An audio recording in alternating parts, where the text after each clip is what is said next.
Hey guys, welcome to this episode of Fast Keto. Today I have Laura Spath joining us on the show today, and she lost over 120 pounds doing a carnivore diet. And she shares so many great videos on her YouTube channel. She shares a lot of cooking tips, eating out, restaurant tips, and just a lot of her daily life, showing, how she does her carnivore lifestyle. She's done some amazing videos showing like her whole month of eating. She's had some great interviews with her mom, showing her husband and her story and how they do carnivore together. And I just love her energy. I love the content that she put out there, and really think her story is quite inspiring. So I hope you guys enjoy today's episode with Laura Spath. Welcome, Laura. Thank you so much for being here with us on Fast Keto. I'm so thrilled that you could be joining us from Phoenix. How are you? I'm doing great. Thank you, Vanessa. I'm excited to be here. Now, I know you're doing an extended fast right now, so I think you're on day 3, right? Yes. How's it going so far? It's good. I slept terrible last night because day 3 for me is when the energy spikes and I get a lot more energy. So I woke up, the kids woke up for a second in the middle of the night. I was up at like 3 in the morning, and then I just was like ready to go for the day, feeling revitalized. So that's the downside of right about now, day 3, where I get too much energy and can't sleep very well. But I mean, I'm feeling great, and I don't, I have no caffeine, and clearly that's the ketones working. Yeah, it's amazing the extra adrenaline that you get, from it to help you go hunt and do stuff. But it's really, it's really energizing. I know the sleep can be rough. So you're doing a 6-day one, you're doing a group fast, which I think is really cool because you're helping and supporting other people to do it too. How often, sorry. No, I think fasting's personal too. So like I threw out, hey, I'm going to do this. My husband's going to do this with me. And if you want to start with us, and if you are comfortable going 6 days, do it. I challenge you for that. But if you want to go 24 hours for the first time or 48 hours for the first time, just try something new. I don't think people need to, their first day, go 6 days. Or I don't try to push people for that. It's more just, hey, here's when we're starting, and try something new and start with us. I personally, I'm kind of new to all this, but the last time I did this was in July. And so doing this, twice a year, maybe I'll start doing it more quarterly. I know you've mentioned that you do it quarterly. But for me, doing it 2-3 times a year is where I found like a good healing benefits, and it's not too much that it like negatively affects me or in any way. Yeah, exactly. I really like the seasonal kind of reset, and there are so many benefits you get from autophagy. I also really like around this time of year, January is a great time to reset too, and after the holidays and stuff. So it's a good time to do it. And I feel like spring is just around the corner. So it's kind of, it's a nice. It's like spring cleaning for your body, Exactly. just kind of cleaning everything out. Exactly. Clean out that fridge. You know how good it feels when you clean out all that like stale, things you've forgotten about and things in there. And it feels so good to just organize things. So you lost 120 pounds with carnivore. Most of the people, I have to say, that I have on Fast Keto usually come into this space through keto in some way. It's usually like the first kind of thing that they come to or they find, whether it's like maybe they've experienced paleo before that. But you came right to carnivore. So tell us how you found carnivore, and, where were you before that? Had you done anything in this kind of realm before that? So, in full disclosure, right, I did the very first couple months, I had thought I was going to start a keto diet. And so that's where I had we watched The Magic Pill, and kind of decided like, all right, this is the way, we need to do something low carb. My husband's diabetic. And so we obviously knew that carbs and sugar were a lot of his issues. And so that was really what got us started on it. And in March of 2018, we started a keto diet. And just mainly because I didn't know anything about carnivore. But within a few months, the more research that we did, and the more we kind of went down all these rabbit holes and tested things out, I started cutting out foods over time to kind of help continue with weight loss, cutting out the processed bars, and the keto treats went pretty quickly just because I wasn't losing fat on those. And so within a couple months, really got all the way whittled down to just eating meat and realized how good it felt. Started listening to all the podcasts of people doing carnivore and hearing the success stories. And then, it really only took about a week of me testing it myself before I realized how good I felt at the end of it.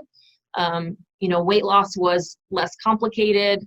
It was easier mentally to sustain. I was feeling more satisfied. I wasn't, trying to live on grilled chicken salads with a bunch of, fat added to them. I was eating steaks and feeling a lot better digestively, and then mentally, being able to eat burger patties and steak all the time. Then I think like one of my early keto staples was making my own tuna salad with a lot of mayonnaise and stuff in it, and then eating it with cheese whisks or wrapping it up in a low carb tortilla. And so those things are fine for me in the beginning, but they weren't going to be nearly as satisfying as eating a ribeye. Yeah. And I felt a lot better too once I eliminated all of those processed foods, and really eliminated all the vegetables. I started feeling a lot better.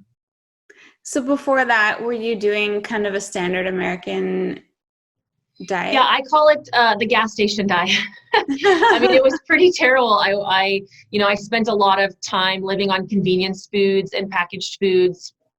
I'd stop at the gas station every morning on my way to work and get myself some breakfast and some snacks for the day.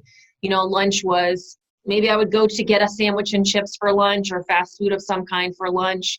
And then dinner was maybe meat and potatoes or pasta or something. It was pretty, I think, when you consider what the average American eats, it's probably that. It's not, according to the food guide pyramid, I don't think fast food is anywhere on there, but it definitely was kind of a big staple. I had always, yo-yo dieted. I was very good at restriction, and I would lose weight, even a lot of weight sometimes. And one time I lost 70 pounds for like a weight loss competition I was doing with some coworkers. The day we weighed out, I won the pot, took all the money, and went and got a cheesesteak and French fries for lunch that day. And then I had a pint of ice cream that afternoon, and then gained it all back again, plus some. Yeah. So I knew low carb was the answer at first, and I knew I could lose the weight, but it wasn't until I started transitioning to carnivore that I was able to continue losing, and then also not instantly gain it all back again.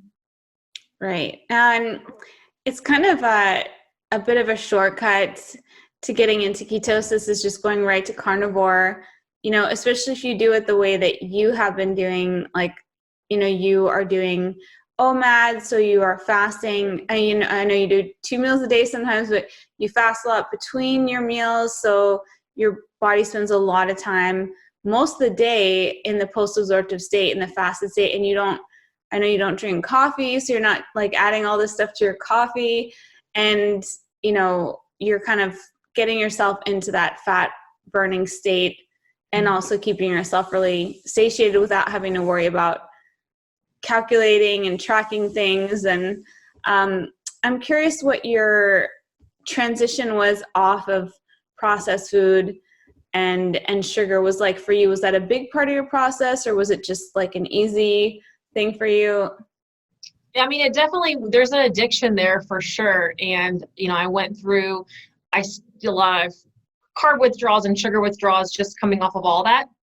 I did cut it out more gradually, so it wasn't like a major, flu or keto flu, like they call it, because when I started doing keto, I was eating things like low carb tortillas and Quest bars and a lot of the things that are still satisfying that. And it was really just slowly taking them away, realizing that that wasn't feeling as good after a Quest bar, or, it was making my weight spike or stall. So I would cut those out, but still keep the low carb tortillas, right? I spent a lot of time previous weight loss rounds living on low carb tortillas. And then I realized I could just cut the tortilla out and add extra meat in, and it worked out even better. So I was more full and didn't have to worry about the macro ratios. I think that was the biggest sense of freedom for me, getting rid of the worrying about the ratios and just eating meat and not necessarily worrying about if I was getting too much protein, because I definitely get too much protein, right? According to those macros. Right, absolutely. But you spend so much time fasting yourself every day from not eating between meals. You're definitely getting back into that fasted state quicker. And so did you find that the transition was relatively easy for you? And what was it like losing 120 pounds with carnivore, and sort of where are you now with like your goals? It was easier once I started adding in more beef. I felt better. And so that part of it was definitely a lot easier. I think that the part that's still hard for me today, even after the weight loss and even after almost 2 years of doing this, is the emotional side of, I have a bad day and I still think about what, how good would a pizza taste right now? And think about the emotional side of feeding those carbs. And I think that's where, or like, feeding myself with sugar for emotional reasons. And I think that's, originally what triggered all my weight gain in the beginning. Right when I was going through puberty, my family went through a lot of sadness and loss. And, the way that you handle that is people bring you food and comfort you. And I'm, my family, and that's just how I learned to deal with loss and stress and sadness right around that crucial puberty time, is to like eat your sadness and eat for comfort. And it's nobody's fault that happened. It's not necessarily like how I was raised. It's just the way that I instinctually handled my emotions, and then have been on that, that was 20 years ago. And so trying to break those 20 years of habits in the last 18 months has been the hardest thing. And so I feel like a different person physically. And sometimes though, I still feel like that same 263-pound person, stressed out, wanting to eat a pint of ice cream, or, I find myself opening the pantry and digging around, and thankfully we don't even keep junk food in the house for the kids or anything. So that's not an issue, but you still deal with some of those emotional triggers. And that's the part that I'm still trying to heal 20 years worth of emotional eating behavior.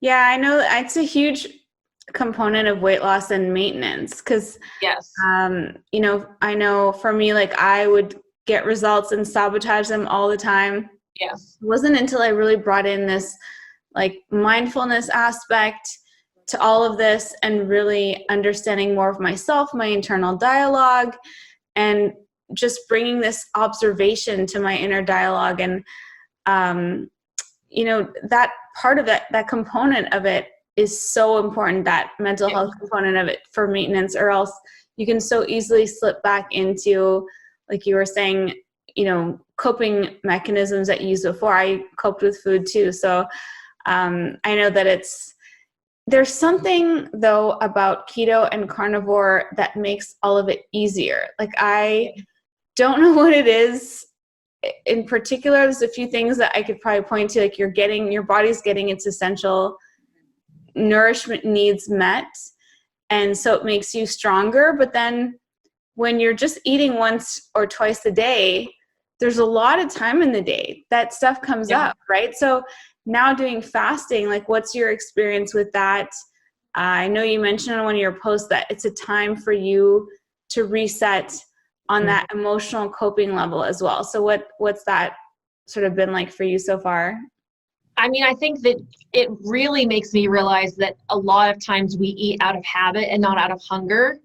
I haven't eaten in the last 3 days, and I'm really not hungry. My body is very used to burning on fat at this point, and I still have body fat that it can burn.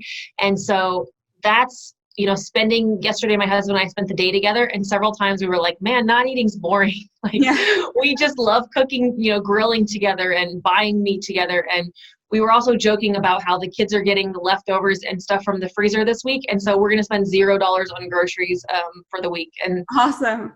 It's interesting how much time that you spend thinking about and prepping food, even in this very low maintenance way of eating, of grilling a steak once a day, it still is consuming your thoughts and some of your time. And it's nice to have a break from that, and to find other things to put your focus in and your hobbies, and what do I enjoy doing, and how do my husband and I spend time together in ways that are not about food. And those are things that we've had a good time learning individually and then together. I went to the movies by myself yesterday, and, just took a break, and I don't have to eat at the movies. And it was a good way for me to like get out of the house and have a little self-care time, alone. That's such a good point, is the hobbies thing. I know at least 10 women in our space community who've picked up knitting.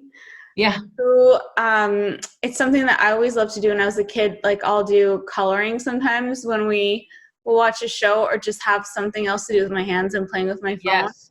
But you literally have to develop new hobbies. Like, I went back to school, and I'm finishing at the end of next month. And I was talking to my husband today. I'm like, I think we need to join like a tennis club. Like, I need to fill the day with more activities and a little bit more structure, because I have so much time now that I'm not like preparing all this voluminous produce, these giant salads and these, huge recipes, and the time that would go into even shopping is so minimal. Like, it takes, we get grocery delivery here, but I just like look at the meat sales, pick the meats that are on sale. Like, we don't even really go to the grocery store. So you have to develop yourself and pick up new hobbies. I love that you went to the sauna. That's one of my favorite things to do. And like, just going swimming or doing other things like walking and podcasting, like, really helps to find entertaining things to do during the day when you're not entertaining your mouth all the time. Yeah. And that people ask a lot, I don't eat dinner, and they ask, what's that like having kids and a family? It's fantastic. I work full time. My husband's a stay-at-home dad. He feeds the kids, and sits with them and eats with them before I get home. And I get to come home, and rather than trying to cook dinner, force kids to eat dinner, clean up dinner, and then do all that madness, I just get to come home and be 100% there and their mom, and like give them my full attention until they go to bed at night. And I'm not having to deal with all the chaos of dinner, so we can sit at the table and eat together. They get more quality time with me because we're not trying to do all that. And not everybody, not one meal a day, I don't think works for everybody. It works really well for me because I really like to eat a lot at one time. Yeah.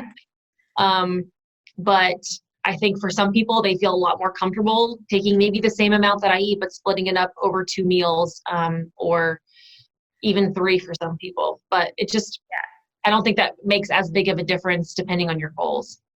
I'm like you. If I'm by myself, I would rather do OMAD, 1 meal a day, midday to like mid-afternoon. But with Pete and I together, I find like 2 meals a day, or when we're together or with friends or family, 2 meals a day works better for everybody. Like, being home in the holidays, it was like my parents have breakfast at like 7, and then lunch and, dinner. And there's so many different times of the day. And I'm like, let's do brunch at least. It's the holidays. We can consolidate those 2 into 1. But for my husband and I too, it works out better. He like he's more low carb-ish. Like, he's starting to get more and more into this stuff. But on your own, it's so easy. And then doing it, if I do OMAD like midday, if I do it at night, it's like, I find it really affects how I feel and my sleep and everything. So what I've been starting to do now is like biggest meal of the day, midday, and then like a smaller meal for dinner. So we still have that like dinner ritual and that kind of thing. But I think being flexible is perfect too. Like, my mom was in town and I wanted to eat with her, so I just changed my routine when she's around. Or when I travel, I can't really eat as much as I want in one meal. And so I typically, because especially too, business lunches, sometimes I fast, but sometimes you just want to eat with, coworkers and things. And so I have no issues changing things up, when needed. Yeah, I love the video that you just did with your whole month of meals. People have to go check that out because it was so cool to see, your daily patterns. And I watched part 2 yesterday, and you said that you kind of learned some different things and had some observations on it. So what did that whole experience teach you or give you insight on? I definitely noticed a fluctuation in my appetite, and people always ask, like, based on your cycle, do you eat more, do you eat less? And I've always said no, but tracking that full month, I saw there was 1 week specifically where I was just eating 2 pounds plus every day. And then other weeks where there was like 3 times in a week, the second half of this month, where I went to go sit and eat 2 pounds of meat and just didn't finish it all and was stopped halfway through and was full. And I was like, man, I've never really noticed that about myself. And maybe that does have something to do with like a hormone cycle or your body cycling through times of more and less stronger appetite. The other thing is I was cutting out cheese, right? I've ate way too much cheese over the holidays. And so it took me too long to cut it out. But as I cut out cheese, I also noticed a decrease in my appetite a little bit, where in the beginning I would be munching on cheese maybe while I was grilling and then sit down to eat and eat my steak with then a side of cheese and kind of go back and forth. But when I cut out all that cheese, I was actually finding I was eating a lot less meat. There's that food, I guess it's not food fatigue, but where's that, you probably know better than I do, where you're just like eating one thing. If you're eating like somebody's described it as you're eating a 5-gallon bucket of ice cream, eventually you're going to get sick of ice cream. But if you take a break and like eat some French fries and then go back to the ice cream, you could eat another unlimited amount of ice cream. And so I think for me, the same trigger happens with cheese, where I'll kind of be done eating steak, but if I take a break and eat some cheese, then I go back, I end up overeating because I've added in that, addiction of cheese, I guess. Yeah, I mean, a lot of people talk about the different properties in dairy that make it addictive. There's casomorphins that have like a morphine-like effect, or they talk about different things. So I thought it was so interesting how you brought up that point of switching, because I have heard and read about it. I don't remember the term either, but yeah, if you switch from something salty or savory to something sweet with a different texture, then it kind of extends your appetite in a way. Right. And then it made total sense that if you're having like cheese and then steak and then go back to dairy, it also explains why there's always room for dairy after dinner.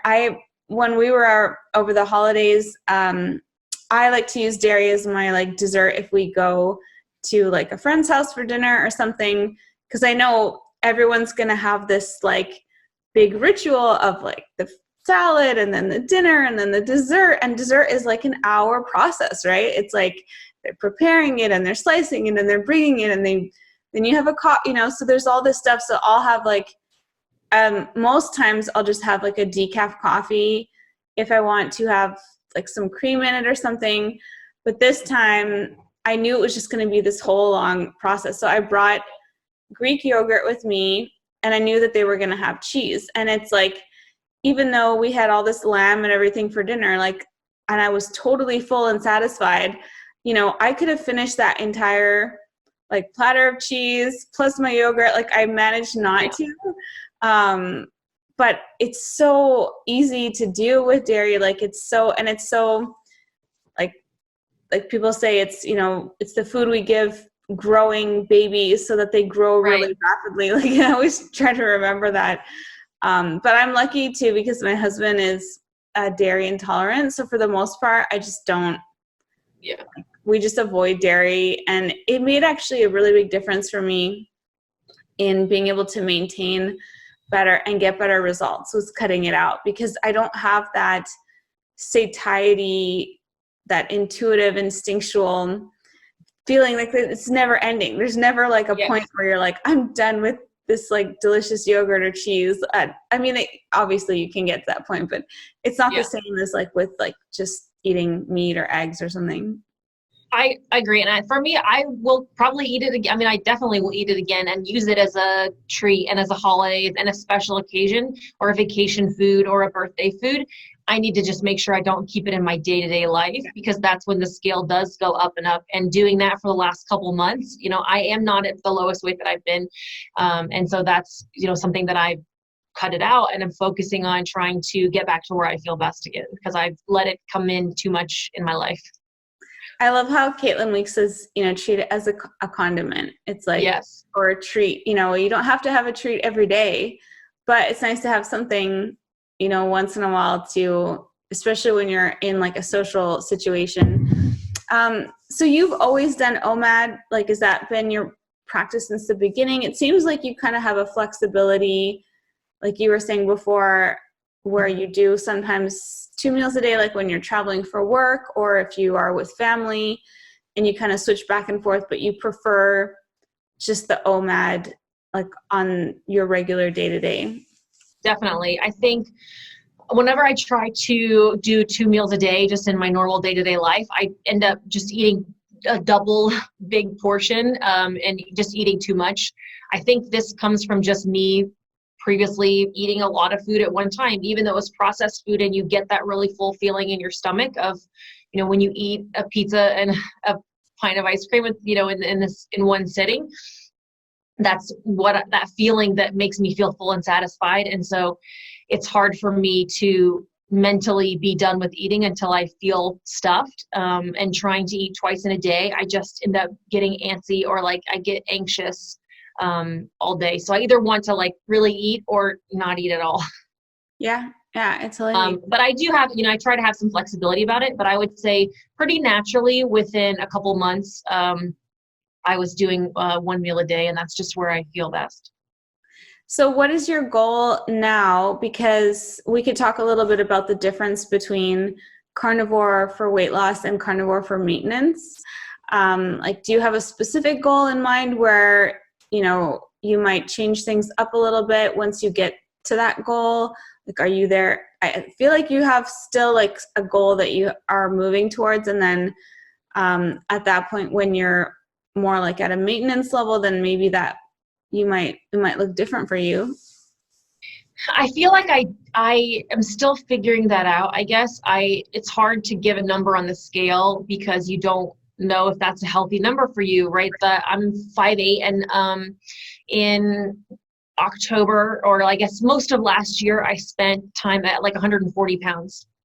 And that's where I spent the majority of the year.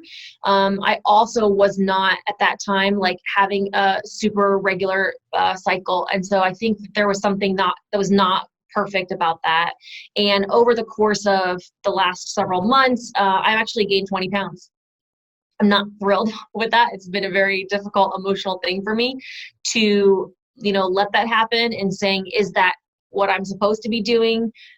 Is that because I've just been eating too much? I own a lot of that. There has been times when I've been eating too much and too often. And so part of that, I think, is unnecessary weight gain, but it also has completely bounced out my hormones. I'm having very regular normal periods again for the last several months.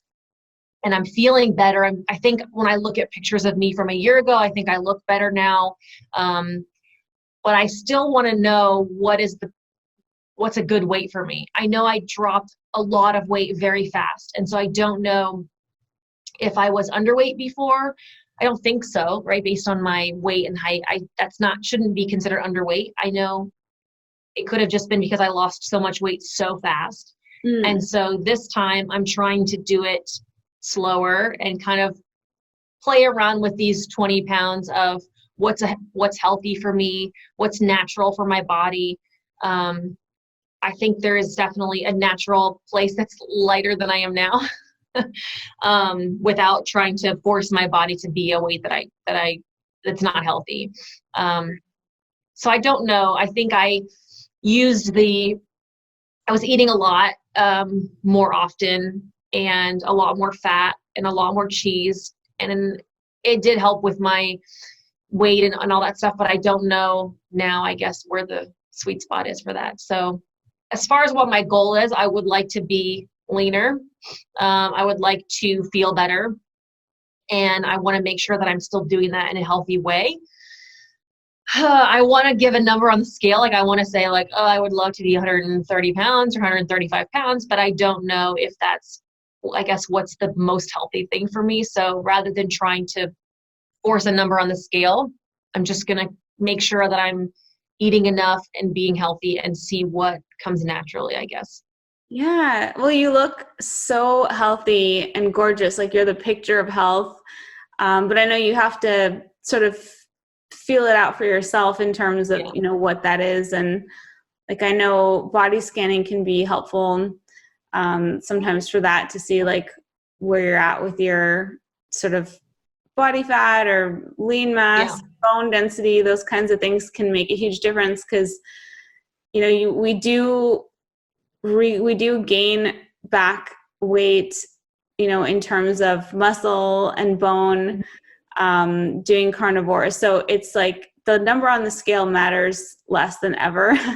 It's more just how you Yes. feel in your body, right? And how you feel in your clothing, how you feel about yourself day to day. It can vary a lot from person to person. It's something you can only really, know for yourself. I know. I mentioned to my husband, I hope once I kind of get back to feeling better about where I am and leaner, then I was like, definitely I want to go get a DEXA scan done and see what my body fat percentage is, because maybe it was just the drastic weight loss before that caused the issues, or maybe it was that I was too lean, and I'll be able to tell this time. I think I didn't get enough data last time to help with that. Yeah, absolutely. Well, I think it's so cool that you're also just seeing how you feel personally and also measuring through your cycles. I know that anytime people change up their diet in a drastic way, it can affect the hormonal signaling, and it can just change things up temporarily while the body readjusts. There's a lot of different changes that happen. You go from eating a certain way your whole life to making this drastic change. Microbiome shifts dramatically. Like so many different things happen in the body, but it does tend to normalize over time. So it sounds like you have a really healthy approach to it. Now, your husband also has had an incredible health journey too. You guys both look fantastic and like really full of energy and vibrant in your videos. Like, what did your husband, was he the one who first introduced you to carnivore or keto? Yeah, he had heard, I think it was Jordan Peterson on Joe Rogan, and then went from there to Sean Baker on Joe Rogan, and then found Carnivore Cast podcast, and then that's kind of where he started. He found some episodes with women on them in there, and then shared those with me, and that's kind of where we both took off into this space. And he was down for anything that didn't make him eat vegetables in general. And so he, no, go ahead. I was going to say, do you guys do a similar approach, or how is it the same or different? So we do similar in the sense that we both do one meal a day, and we actually both eat like 2 pounds of beef. He might eat a little more than me, but he eats just I think preference wise, he likes to eat like higher protein, lower fat. When he's really big into like Ted Naiman's PE ratio. And so he eats a lot higher protein, more like New York strips and top sirloin and things like that, versus I'll eat more ribeyes and ribeyes. But we go, it's nice because we're both on the same schedule, and we like to kind of eat the same ways and mostly eat steak. So that does work really well for us to be able to kind of be on that same understanding. And we really have a very similar approach to it. Yeah, I think it's awesome that you guys are doing it together, and it helps so much with like your whole family unit. I saw your daughter like putting together her plate of like just so many whole foods and being really excited about, the food that she was eating, and like her burger and her cheese, and she had her, vegetables too. And it sounds like you're teaching them, they're probably learning a lot from seeing you guys have a really healthy relationship with food. But it's really cool whenever I see couples doing it together, I'm like, oh, that's awesome to get to share in that, and the whole experience of it, because like my husband was still very high carb for the last 6 years that I've been keto. He's now been coming like to more events and things, and he's been understanding more and more. And I would say he's more like protein heavy more and more. He like embraces it. He understands it. But there are times when like I'll just be eating, 2-3 times as much like meat as him. And I know he's just like looking at me like in awe, like how is she putting that away?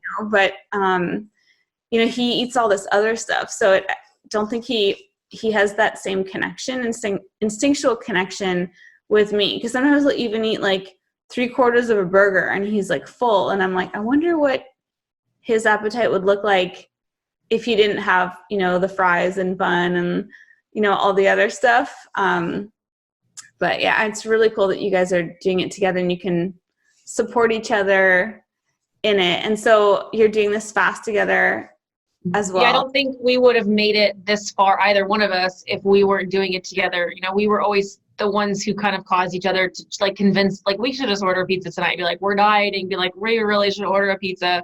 And then we would always cave together. And so this time it's nice because we're the one who talks the other person out of it. Or, hey, for your birthday, let's get this fancy steak, or let's do this instead. And, we're the ones who are able to be supportive. We cut out cheese together when we need to. We had to work on cutting out diet soda when that was an issue for us. And we had to work on, now we're in this fast together. So it's nice to have somebody who's kind of like in it with you and understands my moods and what I'm going through a lot. And especially when it comes to like the kids and being supportive of us, working together to try to feed them in a better way. It's if we were against each other in that, it would be really, really challenging. I don't know how we would do that. Yeah, that would be really hard. I think you can't fully understand it unless you're living the lifestyle. Like there's so many things to it that you don't understand until you're actually experiencing it for yourself. And especially how good you feel in your body. I might have been able to lose weight without him doing it, but I never would have been able to maintain it. And that was what I always did before, was I could be on a diet and be good at restriction. And then, at some point I'm like, I hit my goal. He's sitting on the couch eating ice cream. I'm going to join him. And then I would never get back on. I'm just not somebody who can have ice cream on a Friday night and then get back on track again on a Saturday. It's just not who I am. If I have ice cream on a Friday night, I'm going to be off the rails for a very long time. And so, if I might have been able to lose weight, but there's no way that I could have maintained it or maintain our relationship if he was constantly eating, sweets and junk, or that was in the house and I wasn't. So I give so much love and support to the many, many people who are the only person in their household doing this. And I, try to, hopefully they can find support through online sources and through people, and put that in their ear through podcasts and whatever it is, because I don't know if I was strong. I don't know if I would be strong enough to do that. And a lot of people have to deal with that. And it's really hard. I think you've obviously inspired a lot of people, and your mom is one of the people you've inspired. You have some great videos with your mom that are just amazing to see her talk about how, she was so concerned when you were first doing this, and then she started doing it and she's had incredible results. So how's she doing now with it? She's doing fantastic. So she is 62 and she has lost 70 pounds. She was type 2 diabetic and she's not anymore. She also has Hashimoto's and has been able to reduce her thyroid medication substantially. She deals with arthritis and a lot of other, issues for being in her 60s and having eaten, standard diet for the last, 30 years. And she's feeling fantastic. She does pretty much now strict carnivore. She might have some, nuts or some chocolate every now and again, but she definitely always feels worse when she does. But that for her is more of that life balance of, I'm on vacation, I'm going to have some nuts, but then, she realizes she doesn't feel as good doing that. But I'm so proud of her. And then her influence, then she has 3 brothers who were all type 2 diabetic. And all 3 of them have started some form of one of them is extremely strict carnivore. 2 of them are now doing some version of low carb. They're all 3 off their diabetes medications. So so many people, it's like this ripple effect where, you sharing your example and your story and, she could never have called them up and said, like, you guys need to do this. This is the way that it is. And she could never have like convinced them to do it by telling them, but they saw her results and saw for the first time in her adult life, like how great she looked and how great she felt and how healthy she was. And they were definitely convinced just by seeing that. So it's been this huge wave that's spread throughout our family. And then in the communities, like we all live in different states, and yet it's kind of spreading through the area just based on your example. So I think that's my biggest encouragement for people, is just to share your story. Like, it doesn't matter if you have a small account or a big account. I had 100 people on my Instagram when I first started sharing about this, and you have no idea who's watching you in real life. I have coworkers who have no idea about social media, and they see things that are happening, and they come up and ask me just because they see, my results and see how happy and healthy I am and what I'm eating every day at work. I was going to ask you that if anyone, from work had like seen your videos or your posts and things. Yeah, I work for kind of a big company that's spread out throughout the country. And so I definitely get some crazy messages, or in this big, office building, I get some messages from people coming up, and actually there's quite a few people around here that have started it. I have a personalized license plate that says I ribeye on it. And so they, people in the parking lot like know my car, and I think there's been quite a few people who in this building that have, or in my job, that have been doing this. And then also, I've randomly the other day had somebody reach out to me that I went to high school with that I haven't spoken to since high school. And they said that they found my account several months ago. They've been doing carnivore since November, and they feel great. They, are in better shape now than when they went to the military, and their wife's doing it. And then they had some questions for me, but you kind of just don't know who's watching your example. And I think sometimes people get a little caught up on like trying to argue studies and, trying to argue back against somebody who's vegan necessarily, or trying to find an article to throw in their face. Don't worry about it. Just live your life. And when people are open and curious and they see how healthy you are and your example, they're going to come ask you. You don't have to blast them on social media with studies and articles, because nobody's going to get convinced to not be vegan because you sent them an article, Nope. about how carnivore is amazing. I think it just actually affirms people more in their own beliefs, and it does absolutely nothing. The only thing you can do is just live your life by example. And if someone is inspired and they come to you at the right time, otherwise it's just, I know with my family, like I'm always like still like planting seeds and sharing, because you never know when. So I try to share like little things here and there. You can do that with family, but with someone, online, it's like, no, don't. Yeah, I think one of the, Facebook groups, somebody posted, like, I was eating my steak at work and somebody came up and told me that I was going to have a heart attack. Like, what do I say back to them? And I'm like, you say, okay, thank you for your concern. And you go back to eating your steak. Like, you walk away and you eat your steak. Like, you don't have to say anything. You just say like, okay, thank you. And then you eat your steak because it's delicious. Yeah. And unfortunately you can't, it's, arguing with somebody in a break room is never going to be the way to convince them. I'm curious what industry you work in. It's like a call center. So sales, retention, call center. I never tell people because I don't want somebody to like call me when something's broken, because it's a company people recognize. But I do a lot of training. So teach leadership development classes and sales training, and really kind of just the training management field. That's awesome. Yeah. I figured it might be something in marketing with like your travels and such. So you give a lot of people great tips on traveling and ordering and eating out. So what is like your go-to advice for people when they're eating out to make it easy on themselves so they're not like embarrassed or stressed out, and easy on their budget as well? I mean, my biggest tip, especially when I'm going places that I don't know, is I always call ahead. If I'm going someplace I've never been before, I just call when I'm not in front of people. I'm not stalling the server who probably has to go check and find out. And I just call and talk to a manager and say, hey, what are my choices here? I want to come in and get some meat, and I want to do it pretty cheap, but I want some, like, what are my options? Will you guys do an a la carte burger patty? Will you do an a la carte steak? I see you have this, chicken on the menu. Does that have any sugar in it? And really just kind of get through my questions as much as possible beforehand. If I was in a real pinch, I would just order a burger and eat it without the bun if I really didn't want to cause a scene with anybody. But I also am really just not afraid to not eat. I can be at dinner with a bunch of people and not eat if everybody else is eating, and it really doesn't bother me. And for the most part, if you're in a big enough group, like, nobody even notices other than maybe the one person sitting next to you.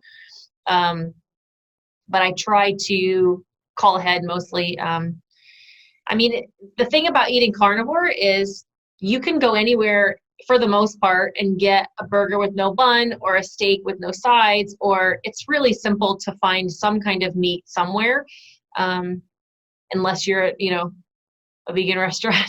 Yeah, it's probably the only place that I would be really uncomfortable at. I have a work trip in a couple weeks, and we're having some, working lunches, and they already sent out a survey ahead of time asking what our lunch order is going to be. And the only options on the menu are salads and sandwiches. And while that's not something that I could probably eat the meat from the sandwich, that's just going to be enough to make me hungry. Why I wouldn't want to do that. So I just emailed them back and said, like, I'm good without any lunch. Thank you. And now I either can fast. This is a really long trip, so I'm actually going to bring a lot of my own homemade jerky. That day I will likely just eat dinner and skip lunch, and it's a working lunch, so we're all going to be kind of busy and hectic, and really my guess is nobody's even going to notice. Yeah. I think if I was in that kind of situation, I would do the same. One of the things I found at restaurants now over the last couple of years, I tend to find the best deal is getting a burger and then double meat. Mm-hmm. Somehow getting double or triple meat is only usually like a small surcharge. Yeah. Whereas, like, even getting a steak, like, you also cook tons of steak at home. Like, how much more expensive it is at a restaurant. Like, they add so much, unless you're at a steakhouse. They make it so expensive. And then, like, in the US too, when I'm back, I find they don't always put the ounces unless you're at a steakhouse, and they'll put, like, just steak with, potatoes or whatever. And I'm like, we'll order something. It'll be 4, 5, 6 ounces, and then just a whole bunch of fillers. And so for me, getting burgers with double meat, triple meat, and then adding eggs, like adding a fried egg or adding, like, some shrimp on the side is, like, I found to be the most economical thing at the restaurants. And I love how you can do that at the drive-thru here. There's not a lot of drive-thrus in Prague. Yeah. In the US, I need to try some of those places because I love that they're doing the a la carte now. It seems at more and more of them all the time. Even like you said, ordering double meat, and I'll ask them, like, hey, if I wanted to, because I know what I want, and so I kind of back somebody into giving it to me for a la carte. Or I say, if I wanted to order a burger with an extra patty, do you guys have a button that just lets me add an extra patty? And they go, oh yeah, definitely. And I was like, cool, can I just have the extra patties, like 3 of those, and not the whole burger first? And a lot of places will say, oh yeah, sure. And some are like, no, we have to put the burger in first. But at least I would say I'll go to a Mexican restaurant and say, hey, if I wanted extra steak on your fajitas, do you guys have like an add steak button? And they say, oh, yeah, definitely. And I say, can I just have, like, how many ounces is that? And they'll say, 4 ounces or 6 ounces. I'm like, can I just have, like, 5 extra steaks and on a plate and just the steak extra? Like, just the side order is a steak, like 5 of them.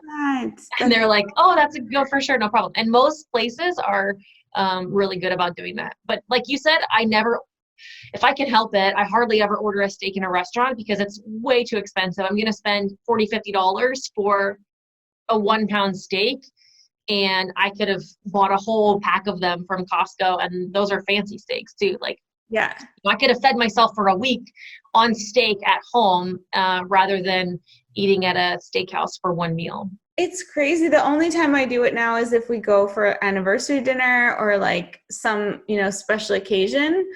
But otherwise, if you invest a little bit in some sort of like cooking aids and appliances and things, you can make steak, I think, Better. better Yeah. Than at the restaurant, and like what's going into it and everything. I loved your video on the reverse sear, and I was messaging you how I got that meat probe, which is like a game changer. Yes.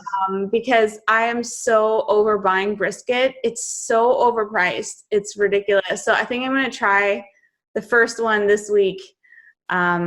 I found some brisket, and I'm going to try out the smoker. I saw that you have to like season it or something. You have to like let the smoker cook for like a couple hours the first time you use it to like burn off the stuff inside or something. So I have to do that, but I'm going to try this 5-1 method with that meat probe and see how it goes. I'm scared to ruin it, but I think the good thing is at least you're practicing on the least expensive meat. Like that's yeah. I heard I haven't gotten brave enough to try brisket. We smoke a lot of meat, but it's brisket I hear is a little trickier because there's several steps that go into it. But we smoke steaks a lot, and we do that reverse. We do a reverse sear, but I'll just put a really thick ribeye in the smoker with that meat thermometer, and then when it's at like 110, then I'll just sear it really quick. And you have this like with no seasoning whatsoever. You get this really nice, rich, smoky flavor, and then put salt on it. It's really nice change when you're, if you wanted something different for steaks. You got to try the brisket next. I read about this thing called this chef I had on the show last week. She's written like 12 cookbooks, and she said try the 5-1 method. And it's like you cook it for 5 hours till it hits the stall, whichever that temperature is, internal temp, and then you take it out and wrap it, and then you put it back in, and then it's anywhere from like 1 to 3 hours after that. And she's like, you're getting too in your head. I'm like, I'm watching these Franklin's barbecue like tutorials, and I'm like, he takes it to such another level that I'm like, it's like I can't even, I need to just put that aside and just realize you're psyching yourself out. Just like stick it in there and put a thermometer in there, and you'll learn after the first time. I never tried a smoked ribeye. Like I've only ever tried, brisket. So yeah, and ribs. But I need to find a place that does those like dino ribs. I've seen them at barbecue places here. So I know there's a source. Yeah, we have yet to try those, but that is top of my list. And I was going to get some last weekend, and then I was like, well, I'm going to do a week-long fast. I probably should not have delicious meat in the house. So maybe that'll be my way to break the fast this weekend. So you have, you're going until Saturday, and then what are you guys planning to, how do you normally break your fast and all that? I know a lot of people love bone broth first, and I just am not a bone broth gal. I should be maybe, but maybe I'm a bad carnivore, but I just am not a fan of bone broth. So in the past, we just ate steak. And so I might eat a smaller portion. I'm not going to jump in. Chris is crazy and he just jumps in and eats a full 2 pounds and it's fine. I probably will eat a small steak and then wait a few hours and see how I feel and then maybe eat some more or maybe just wait till the next day. But really, I love cooking at home. People ask, like friends of mine are like, let's go out on the weekends. Saturdays and Sundays are the only days I get to cook at home. And so I will gladly go out with anybody anytime during the week. But Saturdays and Sundays, I want to grill myself some delicious meat. And so I'm definitely going to take advantage of that, which is part of the reason why the arbitrary number of like why a 6-day fast, because I wanted to grill on the weekends, both weekends. And so not eating Monday through Friday is is a lot easier for me because I feel like I'm not missing out on anything good.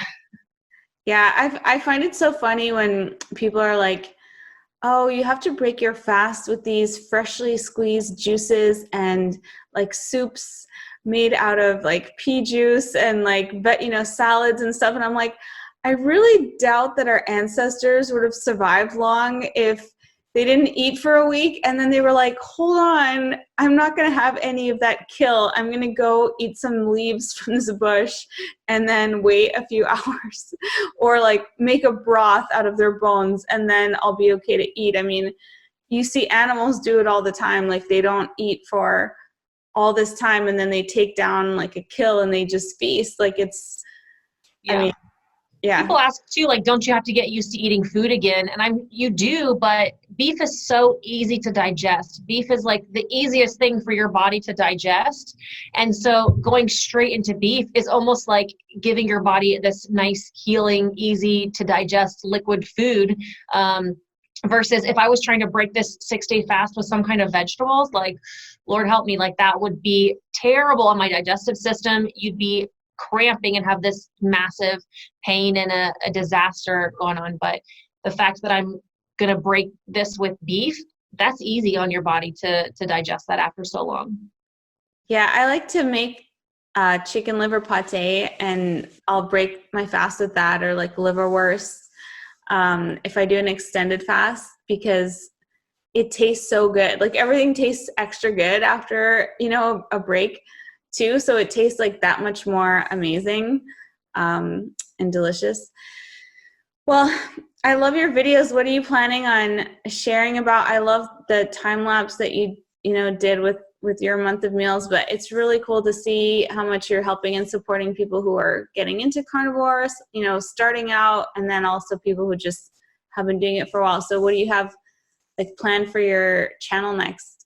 That's a good question. I don't have a long-term plan yet. I tease with Chris and saying, like, I got to figure out what's next. And it really is just, at this point, it's just been me documenting my life. The last time I did a long fast, I made a video about fasting, and I was, just documented what I ate for January. But any video that I've made has really just been because of something that's going on in my life. So I likely will make something about fasting again because I'm doing this, but there really is no long-term plan. But it's more about just, here's what's going on. And, I really try to not play the expert role. There are so many people like yourself and doctors and people that are educated and nutritionists in this space that I don't want to try to take in that space. I just hope that us sharing our family and our lives can show people that it's possible when you're working full time and you have kids and you're trying to maintain weight loss and deal with food addiction. These are all things that are possible, and I hope to give people that kind of encouragement.